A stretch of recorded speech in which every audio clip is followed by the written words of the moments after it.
Hey everybody, welcome. Great to have you all with us. I want to give a special thank you to Courtney Key.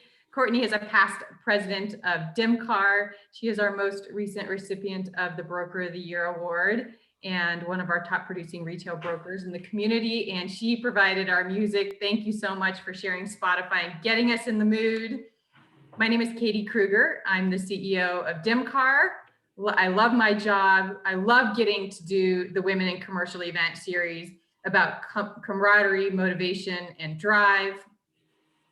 With us here today, we have Barbara Perrier, and she has agreed to share all kinds of things about what drives her and her secrets, and just to have a great candid conversation with us in front of this audience and then on our channel. So just a reminder, we are recording to make things virtually possible and to be able to get us all together. I want to give special thanks to Laura Reese. She is a vice president over at InBank, and InBank is one of our key sponsors today. They are incredible partners and sponsors to DMCAR throughout the year. They're always there for us.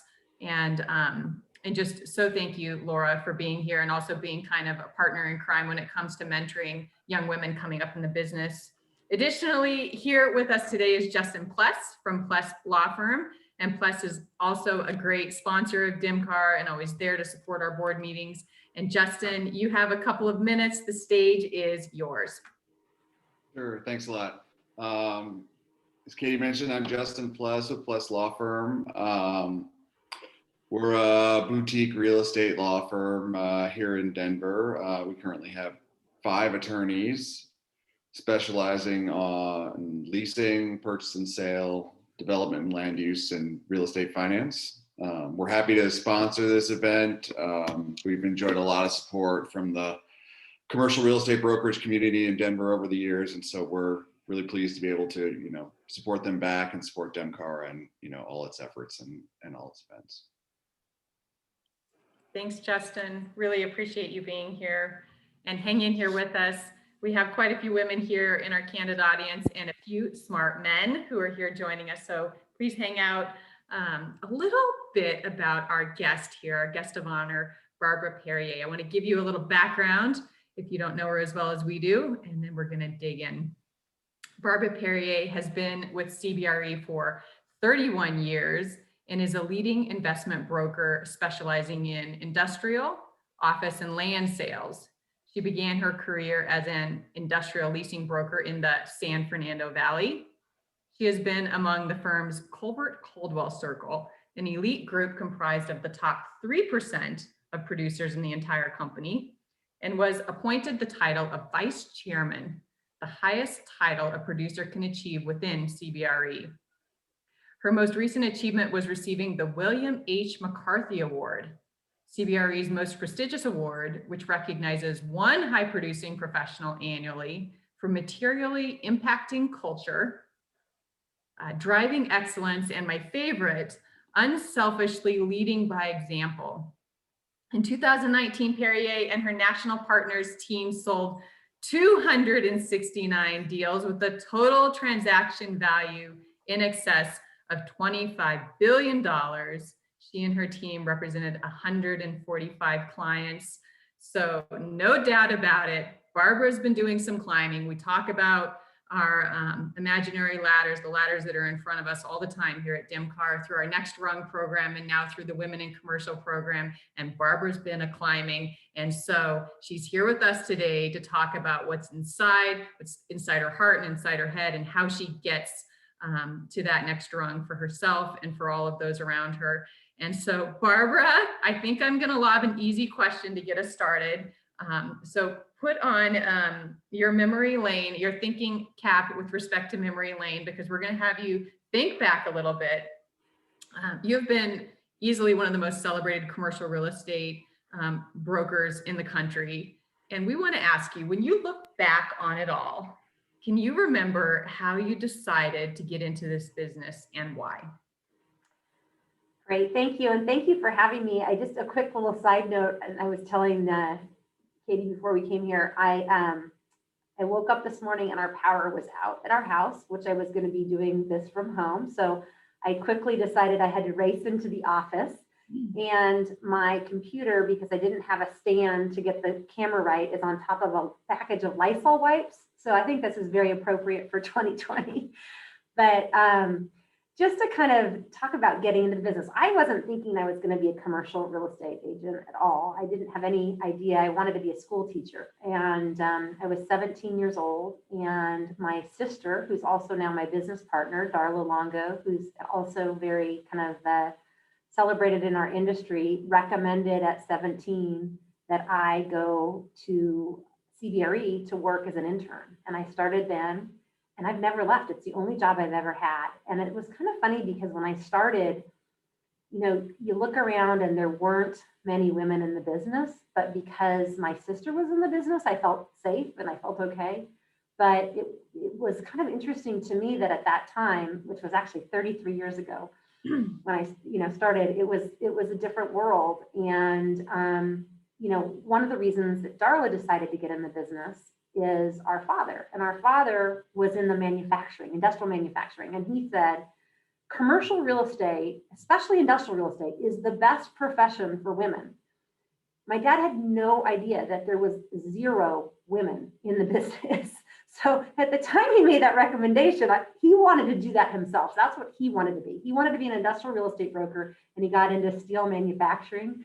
So the funny part is that he was channeling his kind of desires to Darla and then subsequently to me as far as what he wanted to do. It turned out to be a great move, but not something that we expected to get into. And, you know, for all those, you know, fathers out there, for all your husbands, for, you know, uncles, brothers, etc. One of the things that was a really important formative part of me getting in this business and being successful is hearing from a male figure that women can do whatever they want. It was almost like our dad's endorsement of, forget that there's no women in this industry, you guys can break through. And certainly mother and, you know, women endorsing women is important. But I think for young women to have their dad or their uncle or their brother kind of pushing them along is also important as well. So that's kind of how we got in a little bit. I'm glad I wasn't a school teacher, not because I don't have anything against school teacher. I've just had a lot more fun in this industry. So.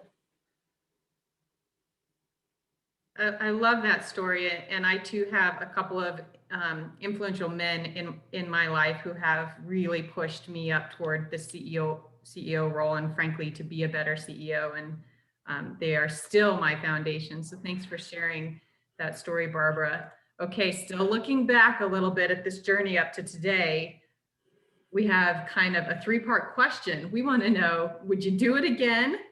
And if while you're thinking back, you can share some of your biggest moments of success or maybe one of your lowest lows.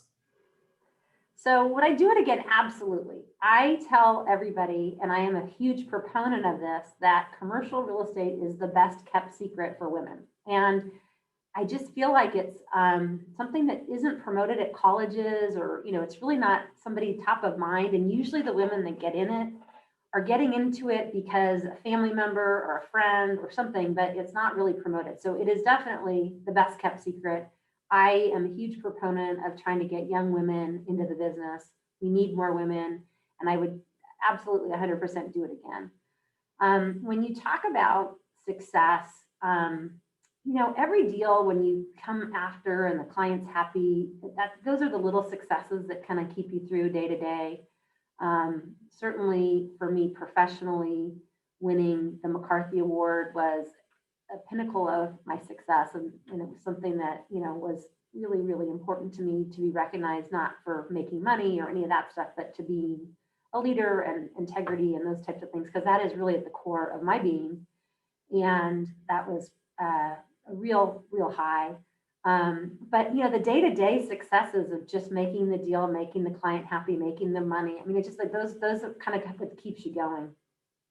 You know, when you talk about lows, I'd say 2 things. So I was doing leasing in the San Fernando Valley, and my sister Darla was doing leasing in the Inland Empire.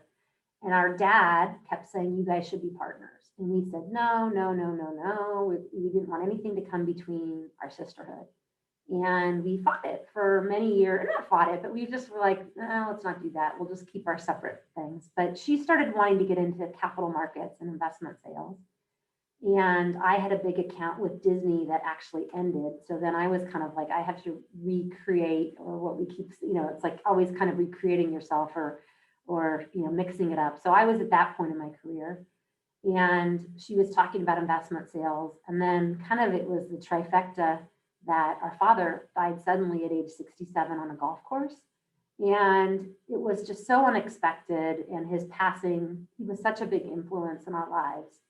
And when he died at 67, on the 18th green, winning the money, best round of his life, it put life in perspective. And I think from her perspective, we said, maybe we should be listening to Dad. He's always wanted us to team up. He's always wanted us to be partners. And his death kind of propelled that.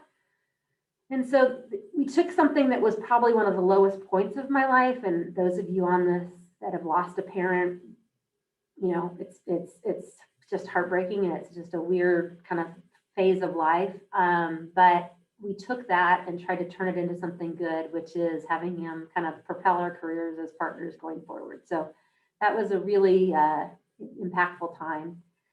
I think, Katie, the other low, or not the low, I don't know, I would say that one of the challenges and one of the more challenging years has been 2020 and going into 2021. I feel like as women, we are wearing so many hats and we're trying to do so many things. So we've got, the lines are blurred between family life and work life. You're on call all the time. You're trying to juggle everything. It's just been a tough year. And those of us, most of us on the phone kind of know, it's just been like this year of fear, this year of how to kind of manage through, how to stay healthy, how to stay sane, how to put some boundaries. So it's been crazy. So I will look back on 2020, and I think at least part of 2021 as kind of a really tough year. But then I would also say I'm going to celebrate some of the lessons learned, which is kind of slowing down a bit, not traveling as crazy, trying to pick up a hobby or two so you have a little more balance. My mantra for this year is life balance, but it's hard to be balanced. I would say I'm winning at it, but just there's been some things about spending, how important family is, spending more time with kids, that type of thing. So I think we got to take the good with the bad. I'm a pretty positive person, so if I'm having any low, I want to kind of feel like the positive spin to it.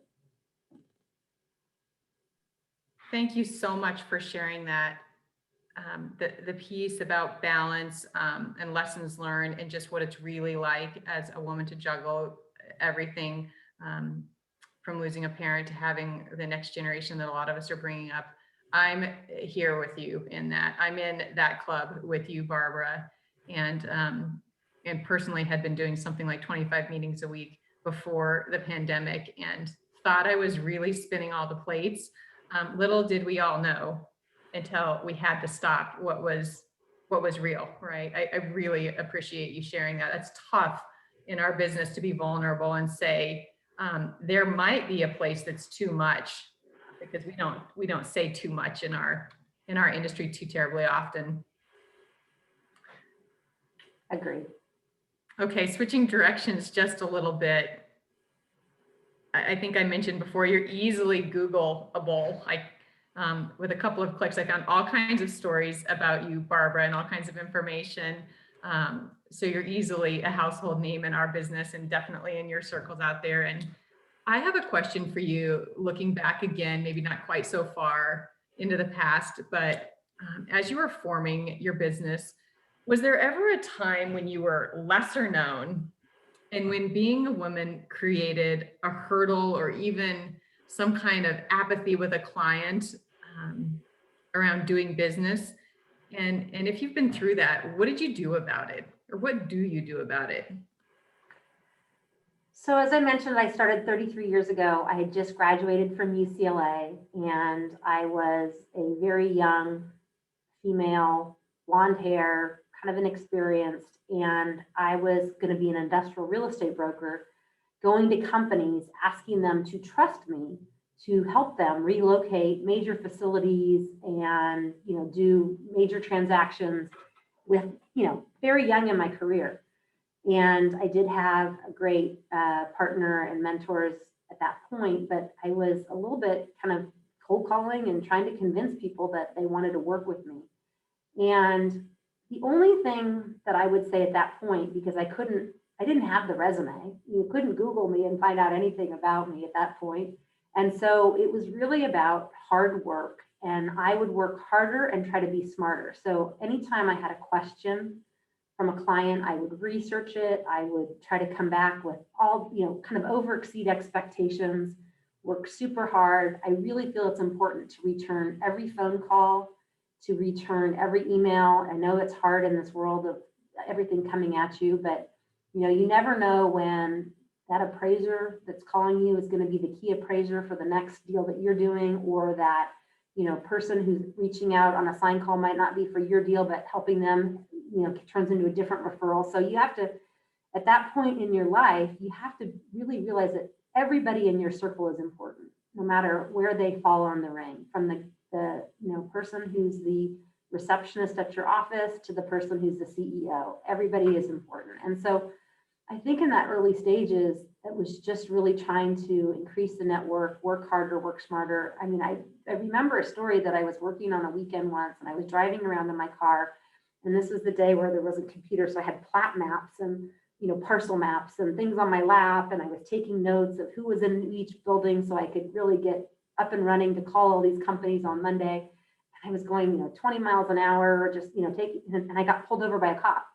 And he said, "What are you doing?" Like, and he was kind of like, I was like, "I'm trying to work." And so I would tell you that it was just, at the beginning stages, a lot of door knocking, not being afraid to being rejected, and having a thick skin. I would tell you that one of the things I learned, and in 30 years ago, things were a little bit different, what I would call in the wild, wild west, where there was less socially correct boundaries going on things. And so you had to have a little bit of a thick skin, and you had to be able to say no, or that's not appropriate, and you just had to move on. You just had to be like, no, and move on. So those are some lessons early on that I've learned that have stuck with me. A lot of times on these calls, we talk about competency always wins. And I love this question that we should all be asking ourselves. It seems so practical, but are we working harder and are we working smarter? And then the next person, I mean, it's basic. And I circled this one, just this ability to move on and keep going. And that's, Barbara had, a half a dozen major hiccups this morning, and here she is. She looks good. She sounds good. She's got a background covering up some chaos. She lost power this morning, and here she is. And that was just 30 minutes. So you practicing moving on.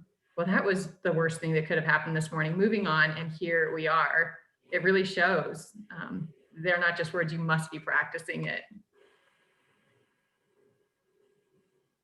All right, I want to talk a little bit more about pivotal people. As these markets unfolded and these cycles came to be during your career, and this tough business became a part of who you are, was there anyone that became your pivotal person in your career, or a truly exceptional mentor? You talked a little bit about your dad nudging you forward and sharing his dreams with you. So we'd like to hear about pivotal people. And then also, if you have anything at all to share with our audience about how you think best it is to approach finding our own confidants and mentors. Good question. And this is a really important question today, or a topic, I should say, because people need mentors, they need sponsors, probably more so than ever today, because we're not quite as front facing. We're kind of hiding behind the computer. We're hiding behind, we're on Zoom calls versus in-person meetings. So having both, mentors and sponsors in this world is really important.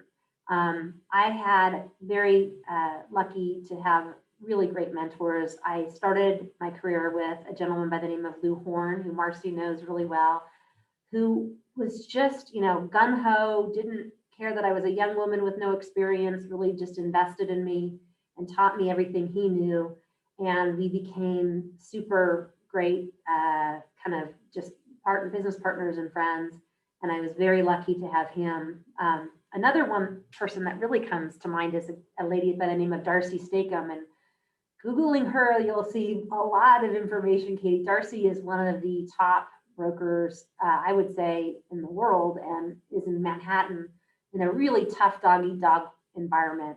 And she is really just so sharp, so well respected. And we were paired in a formal mentoring, which I felt so fortunate. And I had been in my career for like 25 years, so it wasn't like I was a junior person, but we were paired together, mentor mentee. I was the mentee at 25 years in. So this doesn't, you're never too old or too far along. You could always benefit from having mentors at any stage of your career, and you can really benefit by mentoring others. But Darcy, it's funny because she has a very tough negotiating style, and I don't have a tough negotiating style. So I think we kind of learned from each other. She could learn the gentler, softer approach. I could learn like, hey, put on your big boy pants and say, just step up. And so we had this great relationship together, and that was really important. And we're still really dear friends today. During the pandemic, we exchanged Liberty puzzles. We were shipping puzzles back and forth from New York to California as we were doing them. So that was kind of fun, and trying to get some balance in puzzle making versus staying on the phone all day. And then obviously my sister Darla has been a huge role model, mentor, best friend, sister, and really has shaped my career. So I've been very fortunate. But going back to the subject of how do people find these people? How do you identify? And this is what I would say. The people are all around you. And I think now, when I started, women weren't helping other women. It was more competitive, but now I feel like there's an environment where women are helping other women. And so but a mentor can be a woman, a man, a client, a family member. There's a lot of different things, but keep your eye out when you're talking to somebody that you feel has some benefit, and you feel like you could benefit from a more structured relationship. Just reach out to them and say, hey, listen, I'm new in my career. I really respect what you've done. Would you be available to meet for coffee? That's usually how it starts. Or can I just have a 15-minute informational call with you, a half hour, et cetera. And then you just kind of build on that, keeping in touch with that person. That's kind of more an informal mentoring.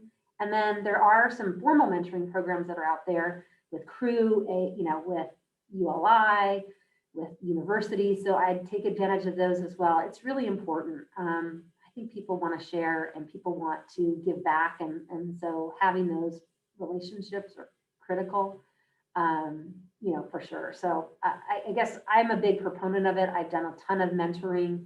I've been a mentee. I've benefited actually more from mentoring people than I have from being mentored. And the reason is it makes you stop. It makes you think. It makes you reflect on why you're doing what you're doing. And it kind of puts things in perspective. I love that story. And there's a book out there called The Witch of Portobello, and it's about that we all as people never really learn anything until we teach it to someone else. So I've had that same experience that, mentoring others has really been the greatest period of growth in my life. I also love this piece of advice to our audience to just ask for 15 minutes. I've found that it really can't be easier than it is today to ask for a 15-minute Zoom from somebody. It's just almost anybody can accommodate that. And it's not that intimidating for all of you to reach out and ask for that kind of time and fill it up with a quick interview. And generally, we all like to talk about ourselves. So just ask for the time, right, Barbara? Yeah, I would say that it's really important to take a step back and think about the people in your life that you would like to be mentored by or that you would like to mentor, and then identify them and write them down, because that puts it in focus. Sometimes it's like, you start thinking about things when you write it down, if it's part of your business plan. And I'm a huge believer in having a plan, having a business plan, writing things down, looking at it often, kind of thinking about it, because kind of what you have there, it becomes, what you do. So anyway, I think that 15 minutes, I think you need to be respectful of people's time when you're asking for it, and you'll get a gauge on how willing or not willing they are to kind of continue. So Great advice. Okay, instead of having you look back or look forward, I'm going to ask you to look deep inside and think about, these tough markets. And you talked about this tough year, one of the toughest years for some of us in the business and for women. Talk about what drives you, Barbara. Is there any one thing, or is there something kind of deep inside that's your compass or at your core that drives you at home or in business, no matter what? Is there kind of a North Star or a person or a saying? How do you get through anything? So it's interesting. It was an interesting question when you posed it to me earlier, and I was thinking about this. A good positive attitude, trying to look at the positive things, really is something that can get you through the toughest of times, or trying to find out what the silver lining is. But personally, I got married young. I had 2 kids young. I was a young broker. That was tough. And then I ended up getting divorced and, being a divorced mom with 2 young girls, working full time, as a breadwinner, that type of thing. And it drove me, because family and children and just doing the right thing was really a driving factor. And I look back and I say, gosh, I was working so hard to get this success. And I did miss out on a few things that my kids had. I wish I had done better. And I try, you try the best you can. So it's kind of an interesting thing when you look at 2020 and the fact that, kids are home doing school and there's a lot more interaction. And so that's the silver lining of 2020, which is, maybe these times with working women and children, you can spend more time together. You're not traveling as much, you're not on the road. So I would say what drives me most is kind of that principles of empathy and, just really doing the right thing. And every day when I come to the office, or not come to the office, come to my office at my house, you think about, the clients who you're impacting, the changes that you can make in the industry, making a difference, being a role model. And those things are super important. And when I say this is the best kept secret for women, it's because this industry offers the opportunity, for women to be leaders and to be role models and to help the next generation. So I think that's all really important about kind of what drives me, is being that person, which is why when you called, I said, yes, I would love to talk to the group, because I think we all need to give back, right? We need to raise the next generation of young professionals and teach them the right way. We completely agree. We talk about the ladder a lot, and we talk about reaching down so that we've got a good crew climbing with us. I love that. Okay, guys, we've got one more big question for Barbara, and then we're going to turn it over to all of you. So be thinking about your questions for her. One more question for me.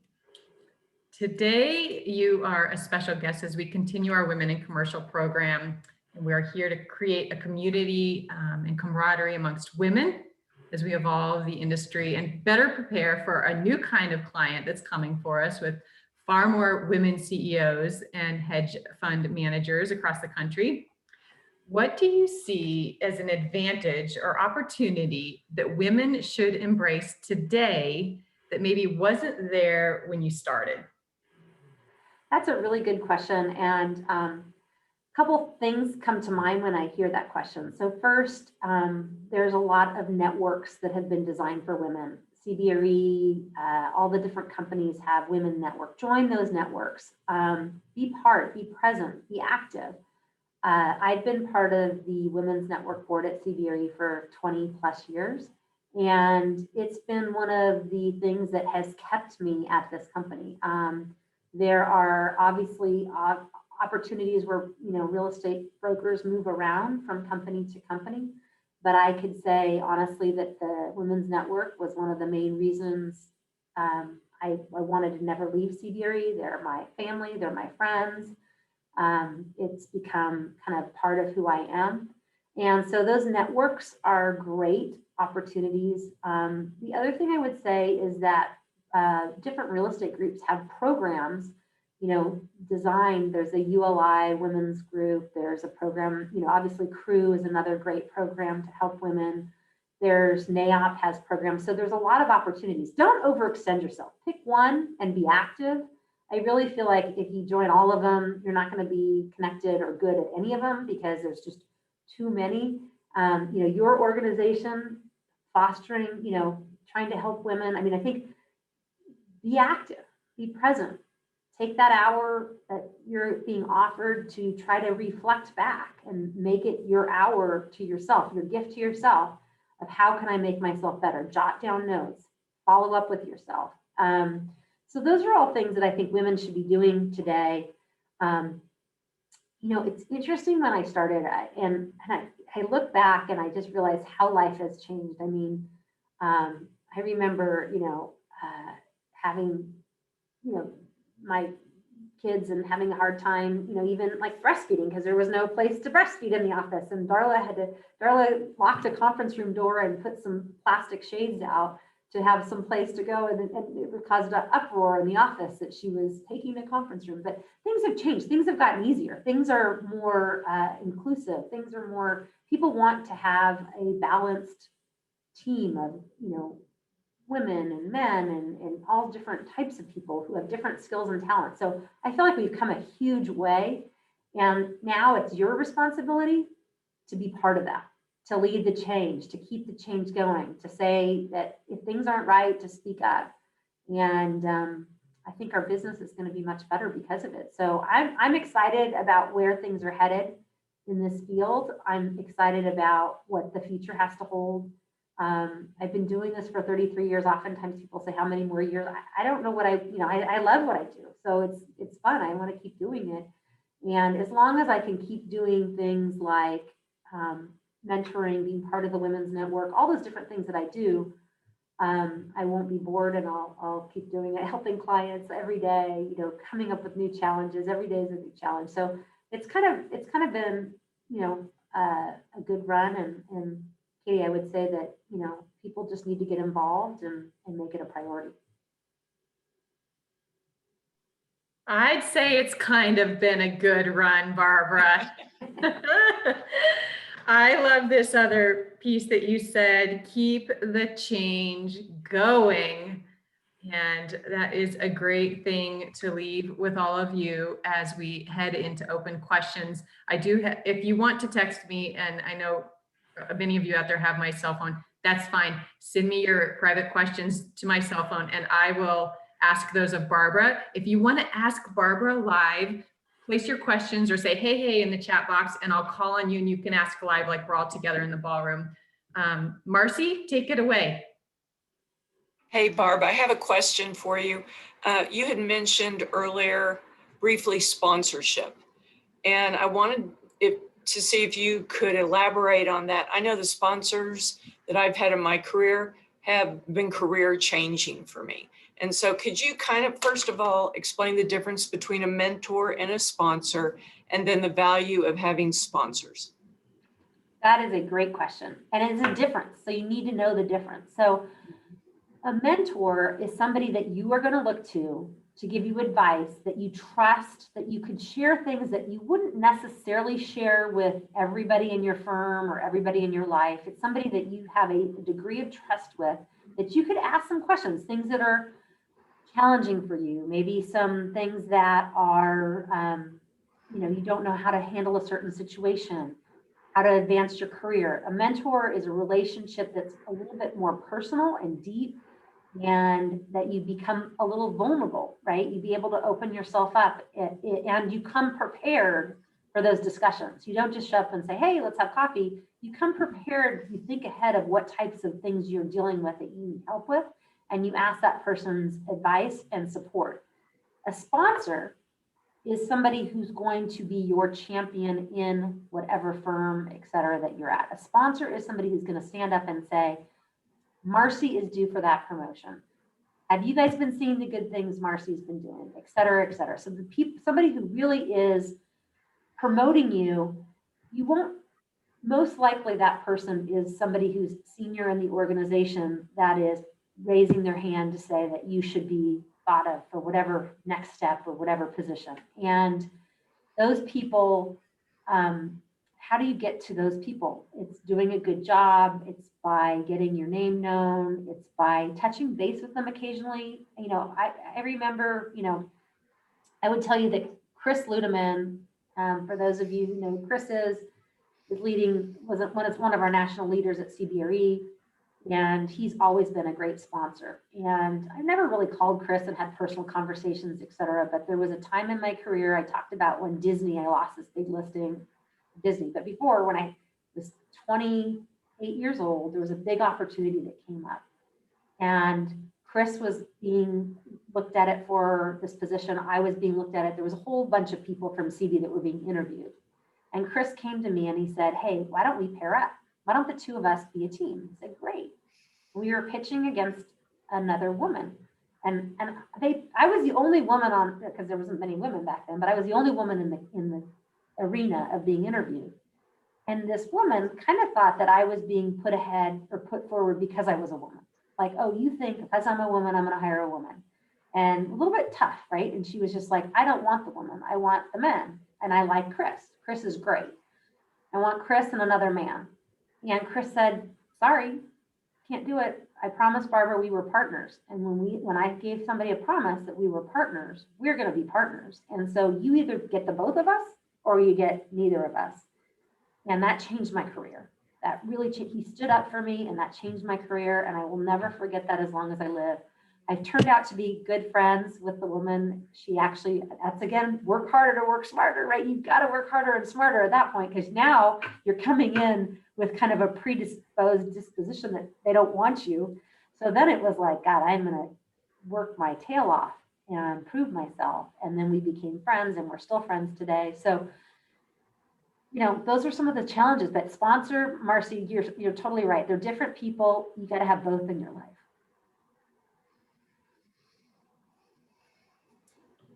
Great question, Marcy. Thanks for sharing so much, Barbara. Claire, would you like to unmute and ask your question? Yeah. Hi, I'm sorry, I'm here in my cube. I was just wondering if you think it's important to like keep up on, you know, industry news or news in general. Do you like to read about it? Do you have any recommendations? What do you read? So it's interesting. I'm assuming in Denver, there's something very similar. I read the Los Angeles Business Journal all the time, every week.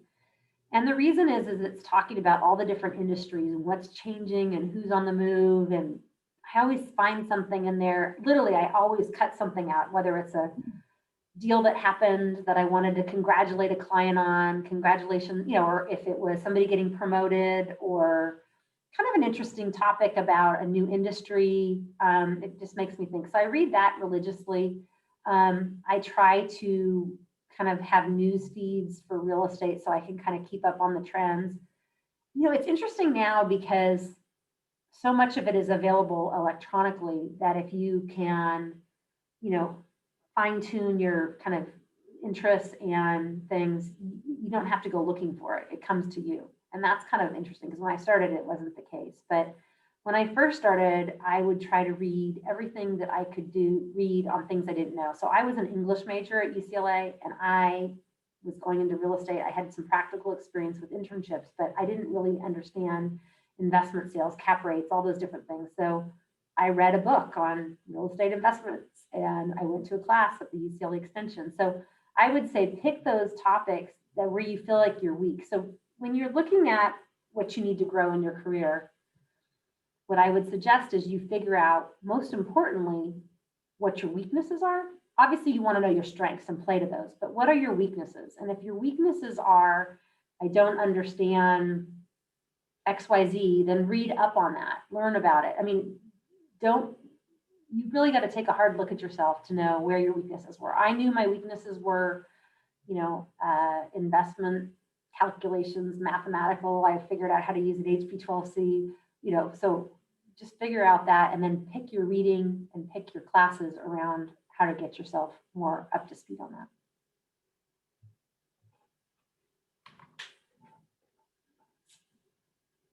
Okay, we have a tough question here coming in on my phone. Uh-oh. not tough for you, but it's tough for women out there right now. We talked about this a little bit before we went live this morning. And we talked a little bit today during our interview here about our industry never being able to say when. And we are, and as a business community, those of us that are drawn to commercial real estate don't like to say when. You know, we kind of are all attracted and we're in this mosh pit of grit and drive together. A lot of times we talk about that. The question is, how do you see balance being received? I have a feeling this is with respect to the answer to question 2 and just the lessons learned during the pandemic and my admitting that I'm not going to do 25 meetings a week anymore and your revelations about home time. How do you think this will be received?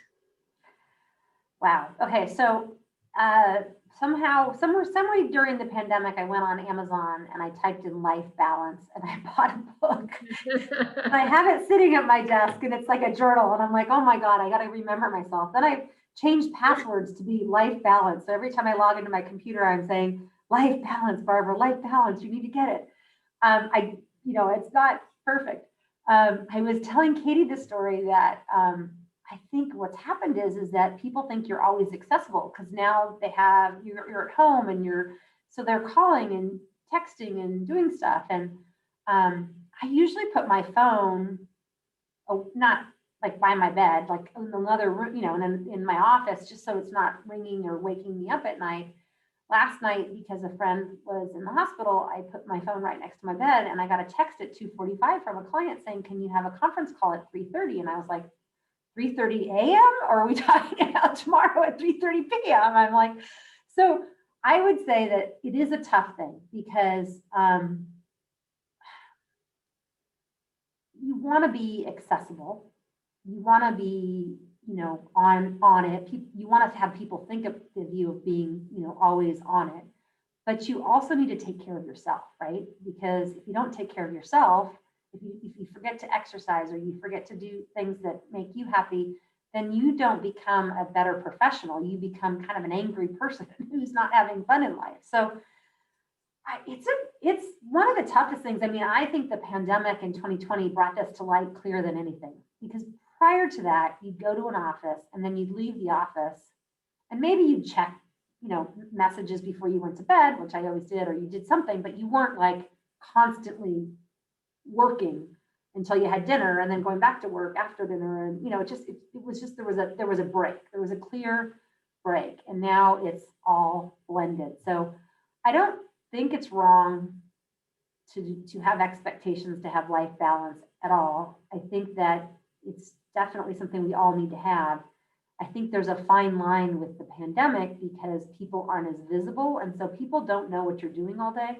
So you definitely want to be visible, right? And the only way you can be visible is to be always reachable. It's a tough one. I would say set some time for yourself. If you want to exercise every day, make that as important as whatever else. If you want to take a walk, if you want to go visit a friend, just make sure you do that. But, when the times that you're expected to be on, make sure you're on. I don't know if that answers the question. Anybody else have any better advice than that? I don't know. I like it, Barbara. I mean, I was hoping you would say something like that because I'm attempting to lead by example and say no to anything that is too early in the morning when I'm still hugging the kids goodbye or on those important nights. And it's really, really hard to do. I love this idea of boundaries. I am the kind of person who occasionally likes to send an email in the night, but I know to set the timer to have it not go out and arrive at someone like you, Barbara, until 8 a.m. So I can send the email, but it doesn't leave my box until later. So that's my piece of giving back and representing women well is, if I want to have that kind of practice, it doesn't bleed over into other people's lives. And so it's sort of about getting our industry to set up boundaries as a whole. And so I love having someone like you say that must be the answer. Yeah, it's hard. I mean, it's hard because I think we're going to get back to normal soon. I mean, we were talking about the fact that California has been, really closed up, and it's been very hard to meet people or do stuff. And, with just you know, trying to stay healthy and having older family members, we've had to say no to a lot of things.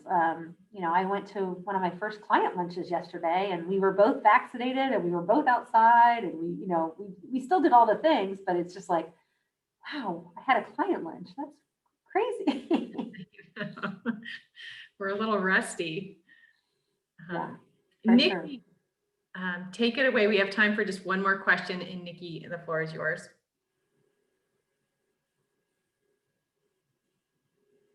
Hi, ladies and gents. I had a question.